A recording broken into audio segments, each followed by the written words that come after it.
Hello everyone! Today we're going to be talking about Evita. So at the gorgeous London Palladium, where icons such as Elton John, Judy Garland and Adele have previously performed, a brand new production of Evita opened on the 14th of June 2025 with a strict 12-week run that's going to conclude on the 6th of September 2025. Evita is slightly different from other historical musicals that we've seen. Obviously there's Hamilton and Six, which are set centuries after their subjects have died. But obviously Evita was first written only 30 years after Eva Peron's death, which is interesting. The strict one that Jamie Lloyd's new production of Evita is going to have is probably because the role of Eva Peron is so taxing. Every single show I've seen on the West End is obviously very exhausting, but honestly none as much as the role of Eva Peron in Evita. I honestly don't understand how Rachel Zegler would do that once a week, let alone 8 times a week. It is an incredibly complicated production and has very limited time off stage for its principal cast members. Just to interrupt myself for a second, there have actually been a few developments since I made this video, so I'm just really going to quickly sit down and run through a couple of things that I didn't add. So something that's actually crazy that came out yesterday, so the news broke yesterday and I was like, oh, I need to add this to the video, so here I am, is that Rachel Zegler has been taken ill. Oh my god, can I not do a video without you guys parking yourself in the middle of it? Rachel Zegler has been taken ill from Evita halfway through the show, and Bella Brown, I think her name is, who is Rachel Zegler's understudy, had to go on halfway through the show and did the whole Don't Cry For Me Argentina balcony appearance. But I just think it's so interesting that I literally said in this video, which I filmed almost a week ago, saying that I had no idea how Rachel Zegler was doing, it's the most taxing role I've ever seen. It does not surprise me in the slightest that Rachel was taken ill halfway through the show. Obviously, we're not going to get any more details on that. I mean, the production company, the Jamie Lloyd company, probably won't want Rachel to say anything anyway, because they don't want that to disrupt ticket sales or anything.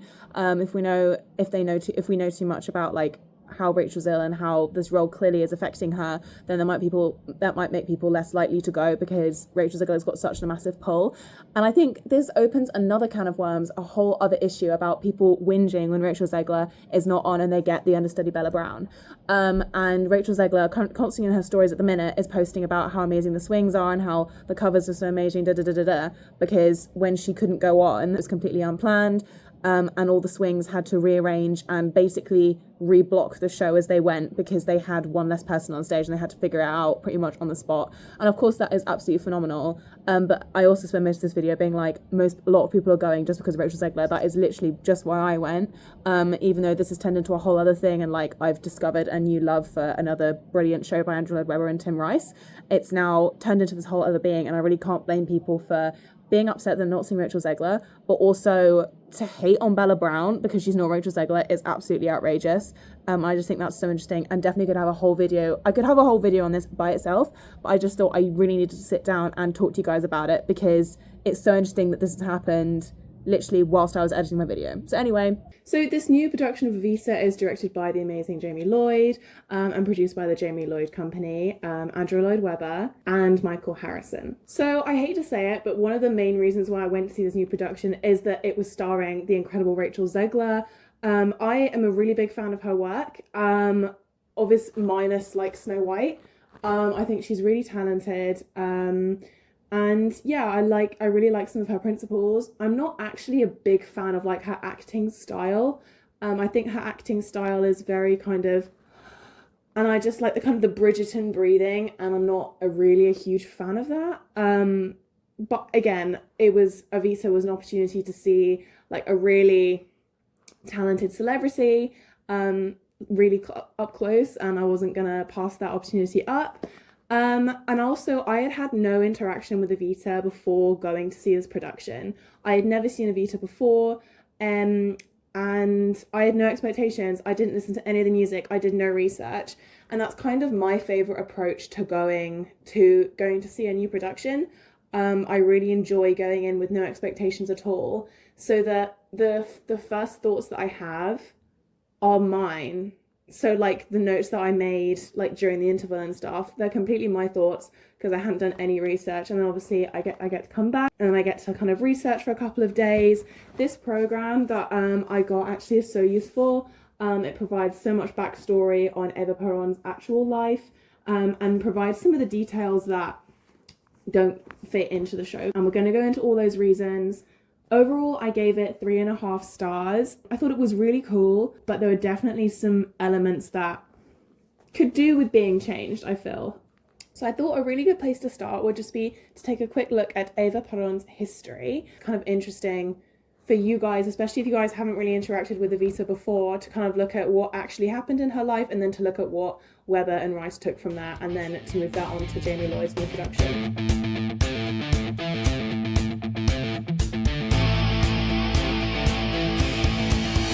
I didn't really realise how fascinating a story Eva Peron's is. I kind of think that wasn't fully translated into the musical, but again, we're going to go into that a bit later. She was born in Los Toldos, Argentina in 1919, and she grew up in extreme poverty after her father abandoned her mother and 5 children to go and live with his legal family. So Eva was illegitimate. She moved to Buenos Aires aged 15 to pursue acting, and by 1944 she was one of the highest paid radio actresses in Argentina. She met an up-and-coming politician, Juan Peron, and they got married the following year, even though he was double her age. No one can actually be sure how she got to Buenos Aires. Her sisters claim that her mother took her there. There is only one source that claims that she kind of slept her way there, and that's the source that obviously Lloyd Webber and Tim Rice listened to. But I'm going to go into like the backstory of the musical in a minute. So as I said, my Labradors are literally just next to the camera, so if you guys move or you hear like funny noises, it's just them being silly. It's safe to say that Peron used Eva as a political tool through her acting, and helped him win the 1946 presidential election, where he took more than 50% of the vote share. However, the Perons were definitely not, and I think the musical is really good at portraying this. The Perons were definitely not amazing people. Peron had associations with Mussolini, and the Perons sheltered Nazis after World War II. They used voter submission techniques in order to win the elections, with anti-Peron press silenced and violence used against those who openly criticised their government. Obviously, that's not very democratic. And Peron formed Peronism through studying the techniques of Mussolini and Hitler. And one of those takeaways was fear. He used fear. And the musical is really good at portraying that. But I need to stop banging about the musical because this is about what actually happened. Despite being Argentina's first lady, Eva Peron was continually snubbed by the middle classes due to her being an actress and due to her growing up illegitimate and her growing up in poverty. In kind of response to this, she set up the Eva Peron Foundation. This foundation faced allegations of corruption, with accusations saying that Eva only used this foundation to funnel government money to the Peron's private Swiss bank account. But this is widely debated and probably isn't true. But again, we will probably never know. However, this foundation had an extensive impact on impoverished communities, providing care for the sick and elderly and aid for single mothers. It's very, very clear that her upbringing had a massive effect on her kind of determination to fight for women's rights and fight for aid for those in poor communities. Eva personally handed out bread and money to those who needed it. Argentinian women got the vote after Eva's tireless campaigning and helped women enter politics after setting up the Female Peronist Party. However, she didn't support traditional feminism, which is kind of interesting. And she was criticised for demanding better rights and funding for poorer communities whilst dripping in Dior, and this led to a more kind of muted wardrobe for her in her later years. And the end of Eva's story is so tragic. She died at the age of 33 of cancer, which allegedly Juan Peron never told her. And she was put through a prefrontal lobotomy, which was probably performed on her without her consent. Kind of eerily, this was probably done to try and control like her erratic behaviour. When she died on the 26th of July 1952, 8 people died in a crash rushing to see her embalmed body. There's no way to know if her embalmment was consensual either. Her body went missing for 17 years after Juan Peron was overthrown in a military coup and he fled the country. Even in her death, her presence was too powerful and her body was eventually returned to Juan. But also Juan Peron definitely cheated on her as well. What this historically confirmed look at her life doesn't reflect is the fact that she had to use so much ambition, and she also had to kind of sleep her way to the top. But again, that was really difficult to historically confirm. The musical is very blatant in saying that Eva used her relationships in order to benefit her, and she used the power in the relationships and then kind of discarded them. And obviously it was through Juan Peron that she was able to become Argentina's first lady, and she was actually able to have some sort of actual power in the country. And again, we're going to go into this when I start looking at the musical. But before I do look at Jamie Lloyd's revival, I think it's important to look at Evita's history.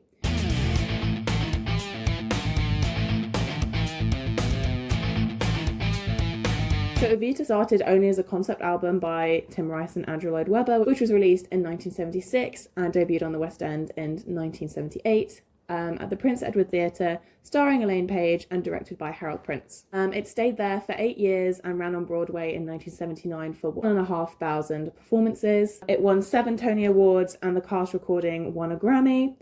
The 1996 film starring Madonna and Antonio Banderas was nominated for 5 Academy Awards and won 3 Golden Globes. So as I've already mentioned, Evita was written by Andrew Lloyd Webber and Tim Rice, and they've written 3 hit musicals together. I think they've actually written 4 in total, but the hits are Joseph and the Technicolor Dreamcoat in 1968, Jesus Christ Superstar in 1971, and Evita in 1978. That was like a lot of numbers, I feel. Yeah, but essentially Evita has been very, very successful as a Webber Rice classic.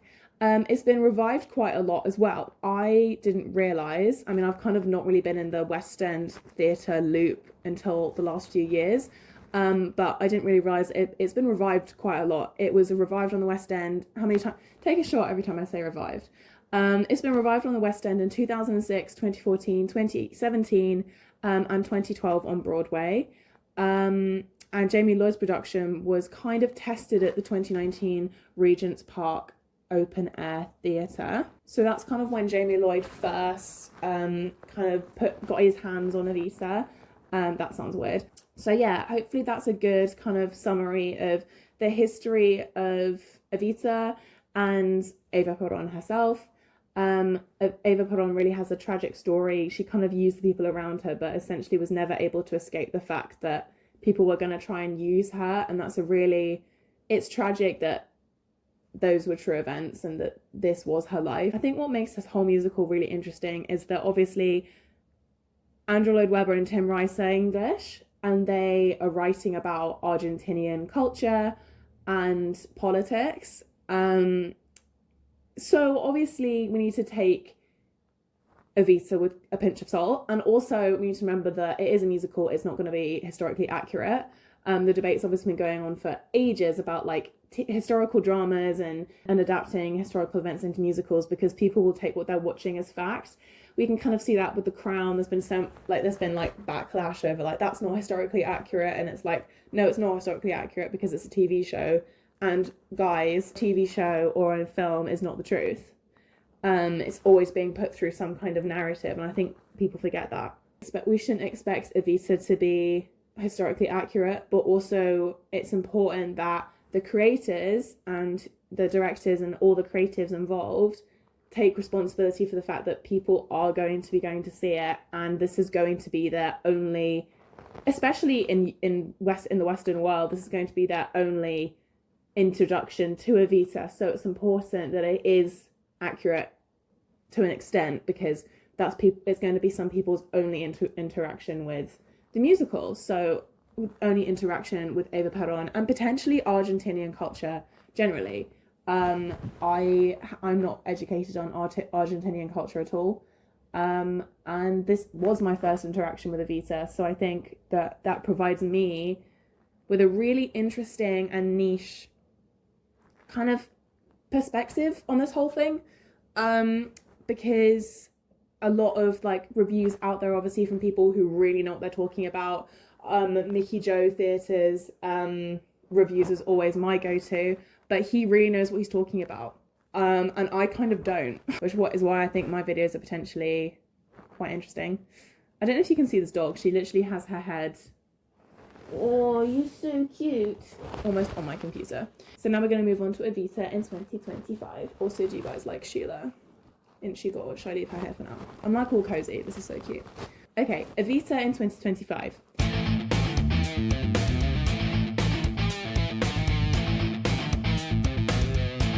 This is a thrilling reimagining of a classic, though I don't think it will please, it will definitely not please some people. Eva Peron only appears as what we would know as Evita, her white dual gown and wig, for 2 scenes. That is on the balcony, and that is at the end. That's it.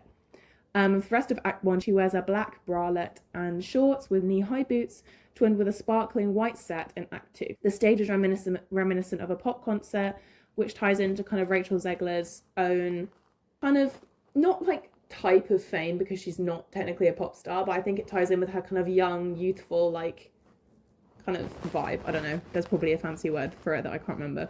This whole production being reminiscent of a pop concert matches very well with the modern kind of rock interpretation of the 1978 classic, and that's upset a lot of people. My dad even yesterday was telling me that apparently on Facebook he'd seen that 6 people walked out of Evita halfway through because they were so upset with this kind of crazy, like, hi, God for the girl has hand gestures. It wouldn't be a review without Elsa parking herself right in the middle of it. Okay, I don't even know where I was. Yeah, my dad was just saying that 6 people walked out of Evita halfway through, and 6 people is quite a lot. So it's definitely, some people really don't like it. And I think that is very interesting. And it's kind of like, why don't they like it? Like, which bit are they objecting to? But I do really like this pop star interpretation. I think it's a really good way of translating what Eva Peron means to young Western audiences, because younger audiences will be coming to see this because obviously it is a Jamie Lloyd production, and also it's got Rachel Zegler, who is going to pull people who have never heard of Evita, and also just younger people generally, because Rachel Zegler is such an icon for our generation, I think. It's a really good way of making Eva Peron's fame understandable, but it is also potentially hypersexualizing her. And that's another thing that that Western culture seems to do to most things. Like, look at Pocahontas.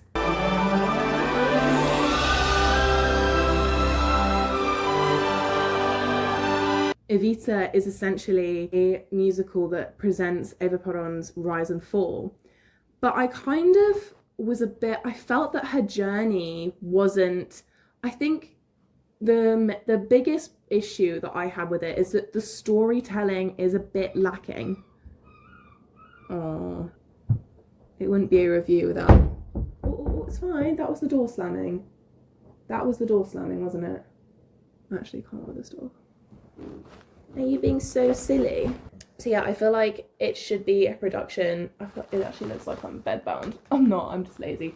I felt that she doesn't really go on much of a personal journey. Like, we could have done with a costume change where once she gets to Buenos Aires, because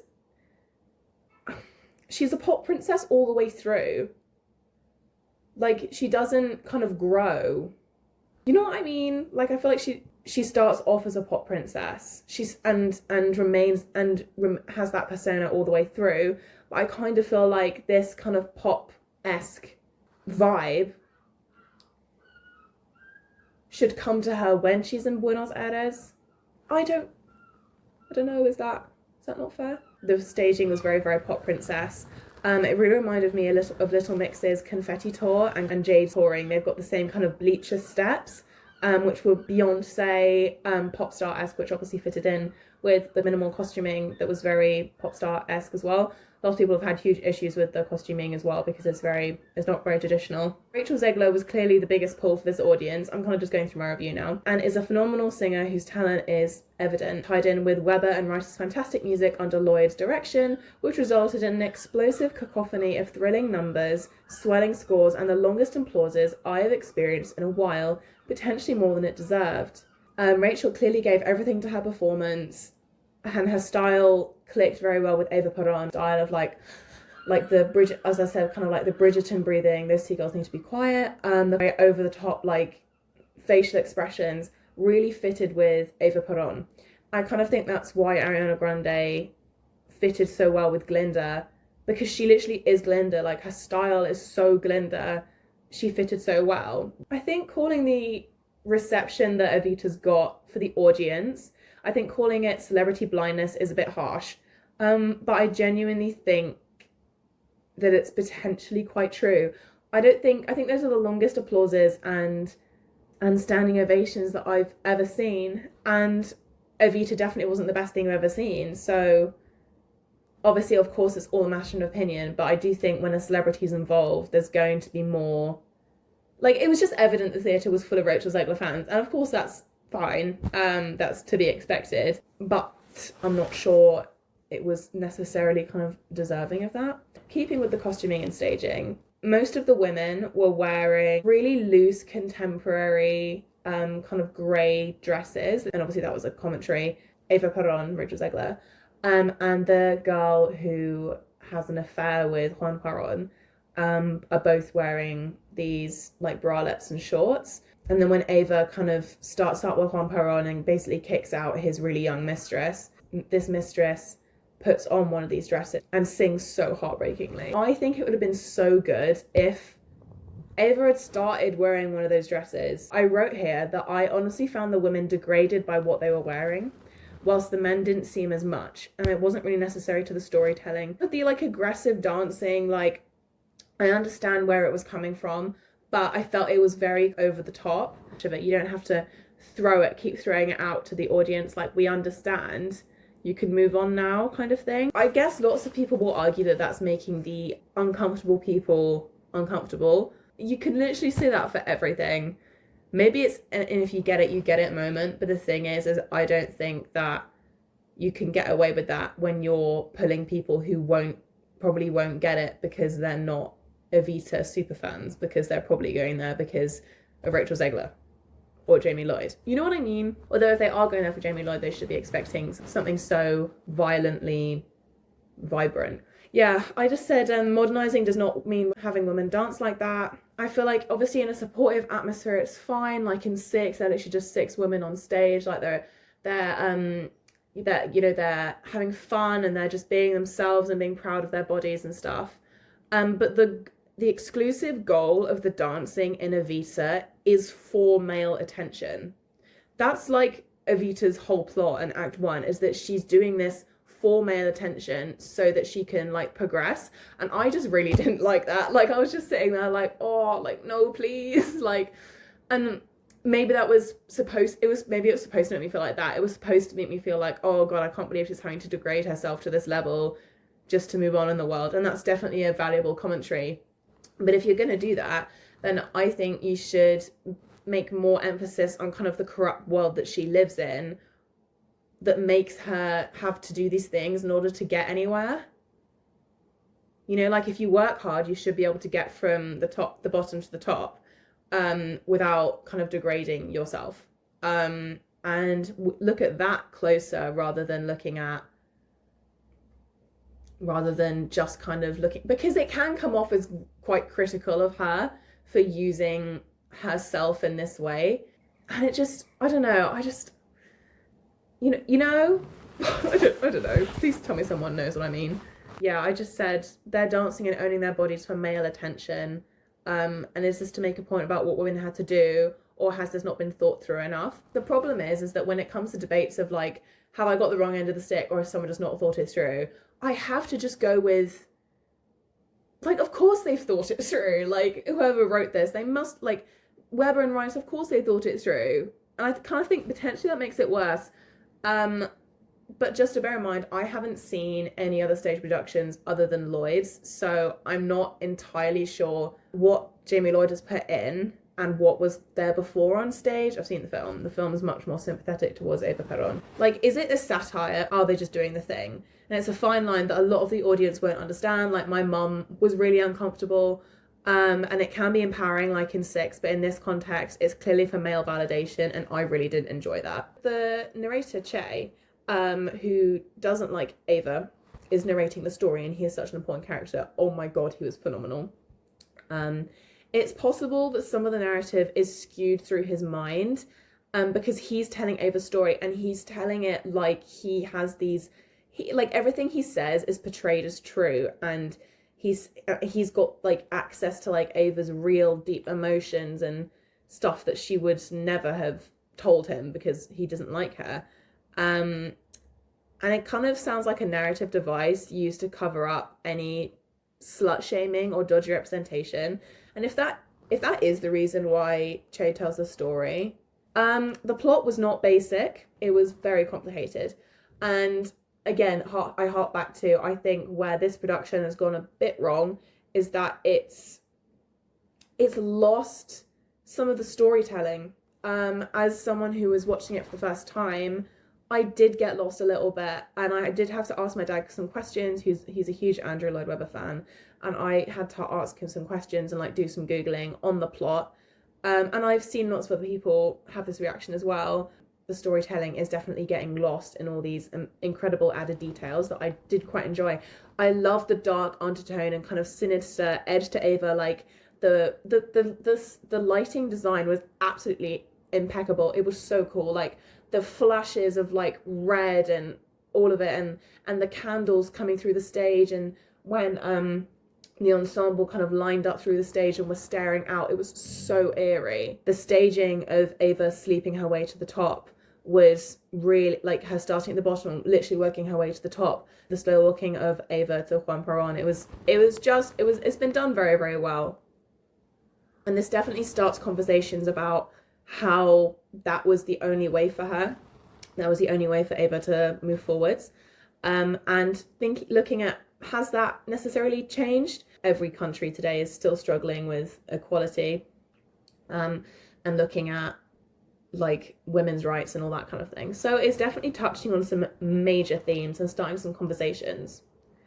I love the Argentine tango moments. Like when Juan Peron and Eva Peron are walking slowly towards each other, it's very kind of business transaction-y. Like it's supposed to make it look slow and calm and collected. Like they both know what the other can give them politically, and they're using each other so that they can both get what they want, which is so clever. And there's an Argentine tango in the background, and this whole production is so good at showing the beauty of Latin culture on a West End stage, which was so enjoyable and really exciting to see. It's something really, really different, which I love.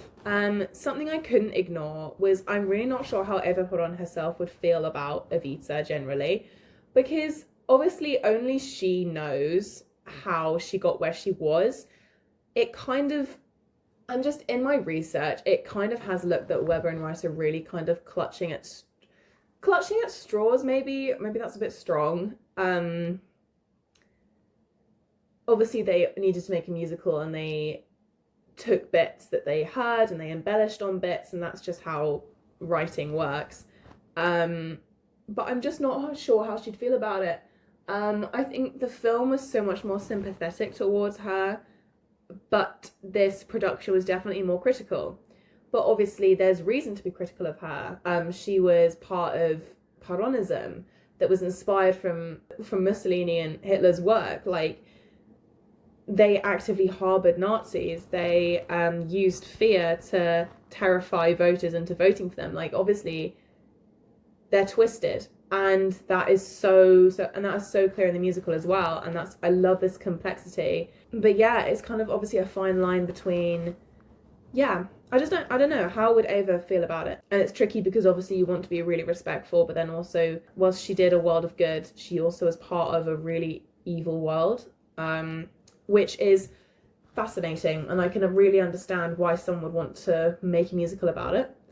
Now, I have to address the fact that Don't Cry For Me, Argentina, the most famous song out of Evita, in this production is performed on the balcony. On the balcony of the theatre.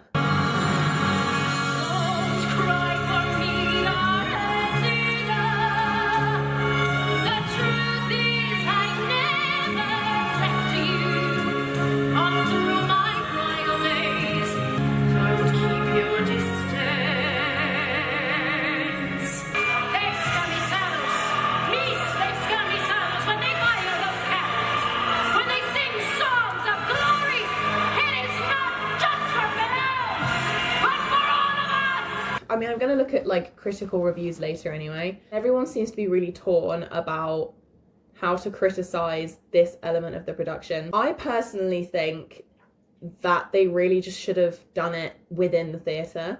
I think that they should have just put her in like the royal box or something, and we would have the same effect as the crowd. Like you could put some singers in the crowd, like it would have the same effect. And people are arguing that the principle is that Ava's whole thing was standing up for funding to the impoverished.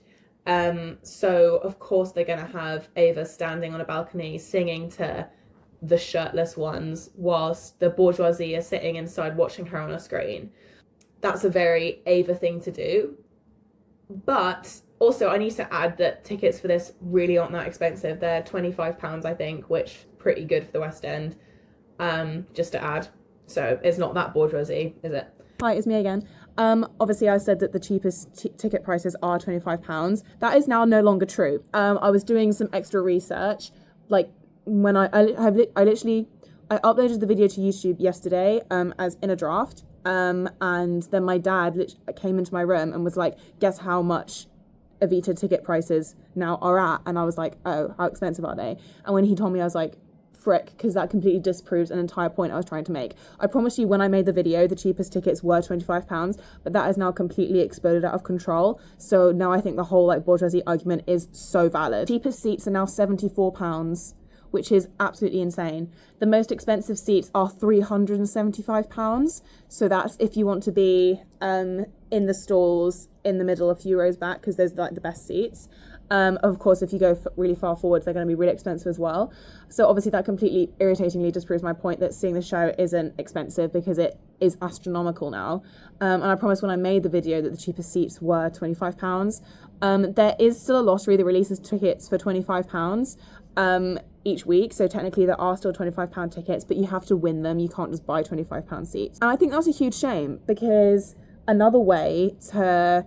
I think it's a huge shame when there's like inflation like this, and again, that's probably another reason why the show's got such a short run, is so that ticket prices can explode like this and they'll probably end up making more money, which I just think is crazy. You can probably hear the lifeguard right now and the sea and like the seagulls and everything making so much noise. I'm so sorry for interrupting myself, but I just thought this was really important information that I needed to definitely share with you guys. So anyway, it is a genius marketing move. Obviously, you're giving people a free glimpse into this musical. All their phones were out, posting all over social media. It's genius marketing. But I kind of felt that they were prioritizing all of that over the paying customers. And obviously all the people in there are aware that the, not obviously it's not the title song, but if there was a title song, it would be that one. We're not going to see it. But I really felt disconnected from, because you're watching it on a screen, like it's a very high-tech screen. Because you're watching it on a screen, there's a huge emotional disconnect between you and Rachel Zegler. I felt like I was watching a YouTube video. Like, that's the whole point of theatre and not film. Like, film obviously can evoke incredible emotions, but theatre is so incredible because you're getting that personal connection. And obviously, if you're watching a screen, you're not going to get that personal connection at probably the climax of the musical. Yeah, the screens did do it kind of well, but I do think it would have been better if they just did it from the royal box inside the Palladium itself. They did do it well. For what it was, they did do it well. Rachel Zegler was constantly performing for the cameras, so I think it was really interesting. It gave off, like, oh, we're doing it for the shirtless ones. But that's not really true, because she is constantly looking into the camera, really. She's constantly performing for the camera, not for the people outside. So it really feels like it's for us, but we're not getting that connection from her because she's obviously on a screen. It was a very clever choice. I'm just not sure. And it's very creative and it's very different, but I still felt a little bit miffed that I wasn't going to. You're paying this money to see something and you're not even going to see the most famous moment from the show. That's just how I felt. And the other thing is that the camera work and the screens, very, very high tech. I felt a little bit overproduced with the transitions and the fades and everything. It didn't feel real, because it wasn't, the timing between the audience and her microphone and the cameras and everything. It was kind of so well done that it didn't feel live, and that was a bit suspicious. I'm not accusing, of course, but I'm just saying. And the Palladium have combated the issue of people going out to see her on the balcony and then coming back in by you're not allowed re-entry. So once you're in the theatre, you're in. And I saw that sign and I was just like, well, I mean, you can't blame people for wanting to go out and see the most famous song. You know what I mean? Like, you can't blame people. I thought it was very innovative, but they should just put it in the royal box, in my opinion. Yeah, overall, I'd say that Evita is very interesting and conversation provoking. Maybe these are not starting intentionally or from the right places, is my general thoughts. But the numbers were incredible. The choreography, impeccable. The musicality, the songs, of course, like Rice and Weber's music is just amazing. Rachel Zegler's voice, hello, is absolutely incredible. Her voice is beautiful, such a healthy mixed belt, kind of unlike the kind of really heavy tight belts that we kind of see in stars like Idina Menzel. Obviously no shade to her at all, and obviously everybody is different, and young people, when they try and sing, will try and copy their favorite singers. So I think it's really cool that we now have a singer who sounds classically trained. Another thought I had is that I think we don't really get in this revival, we don't really get a taste of where Eva Peron has come from. She says she's been hidden at her father's funeral, and that's kind of it, and that's where all her fire comes from. Her fire about protecting people and fighting for women's rights and stuff.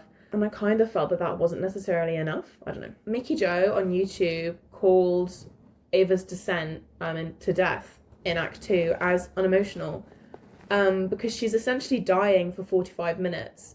And I didn't feel bowled over with emotion. Sorry, my dog's just staring at me. With emotion, and they've really separated her from her history and from her actual story, and she seems less redeemable than she would have done than she did in the film. I definitely thought this was a morality play, just to go back to my A-level English for a second, and it was definitely a huge clash of right-wing politics clashed with Peronism, and I've also seen some people accuse Evita of glamorizing fascism, which is essentially what the Peronism government was. But definitely this revival does a very good job of showing the reality of what Peron Argentina looked like. So I don't think that it glamorizes fascism. I really don't. Like, obviously she's got her beautiful Dior dress and that's an iconic moment, but then you see her stripped back in this kind of really vulnerable light. And you see that her fame and everything she achieved in the end didn't really get her anywhere. The good night and thank you number suggests that she is ladder climbing. That's the number I couldn't remember before. When she navigates the stairs and she starts at the bottom, goes to the top, and she kind of works her way up, sleeping her way to the top. Sexist culture restricts her tools literally just to her sexuality. Again, I hark back to maybe they should have taken the musical should have looked more closely at why that is and the environment she was in. Yeah, and I think it's very reductive to say that was all her fault and not the result of a corrupt system, and the film is better at portraying this in a more sympathetic light. Another thing that's kind of interesting is that in the New York 2019 production, there are references to the alleged child abuse that she had to withstand when she was a child, but this was taken out for the West End revival. Obviously they're both Jamie Lloyd productions, and I think that would have added an extra depth to her. It kind of makes it look like, besides growing up poor, she wasn't really faced with the dark side of sleeping her way to the top, but obviously it looks like she did, and I think it's a shame that was taken out. Another fact that I found out that I thought was quite funny is that obviously Evita is really quite critical of Eva Peron using, like, kind of sleeping her way to the top and money and power grabbing and stuff like that. But Tim Rice actually had an affair with Elaine Page after casting her in Evita, yet is quite critical of Eva Peron. And I think that's just quite ironic and quite funny. Now to move on to the most baffling part of Evita, is the ending. I think it's probably the weirdest last line to any West End show I've ever been to, and it's Chess saying, "Evita's body went missing for 17 years. That's the end line. You what, love? Like, that is the start of a story. That's not the end. So yeah, that kind of baffled me. Obviously, I had to Google that on the way home. I think after Eva died, we should have had Peron fall from power, as he did 3 years after her death. And maybe like her lying down on the stage. Like, we could have added like an extra 5 minutes or so just to kind of show that even after she died, Eva Peron was really, really kind of important. But anyway, so now to move on to the critical reception.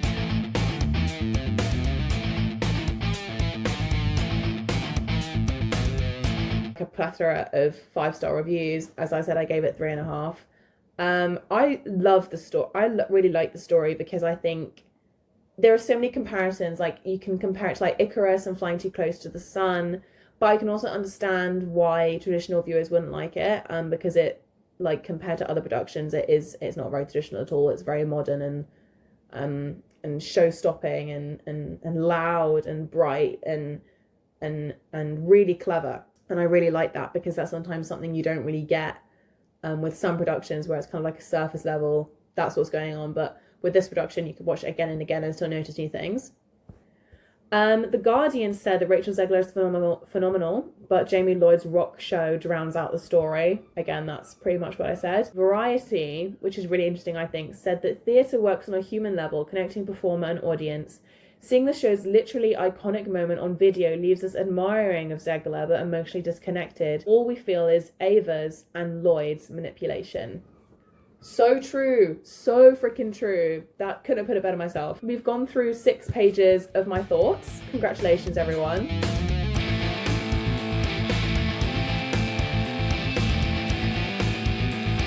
Overall rated it 3.5. It is a riotous new imagining of Evita. Absolutely mind-blowing. Very enjoyable. Definitely would see it again. Yeah, if you made it to the end of the video, comment down below the gold star emoji to go with the Evita aesthetic. I hope you are enjoying my new theatre reviews. Obviously, my last video was Hercules. I think that this is such an interesting topic and such an interesting musical. I think everyone can have an opinion whether you've seen it or not. Eva Peron's story is absolutely inspiring, fascinating, and very thought-provoking, conversation-provoking. I think that that's so valuable. Love you so much. Stay safe. Bye.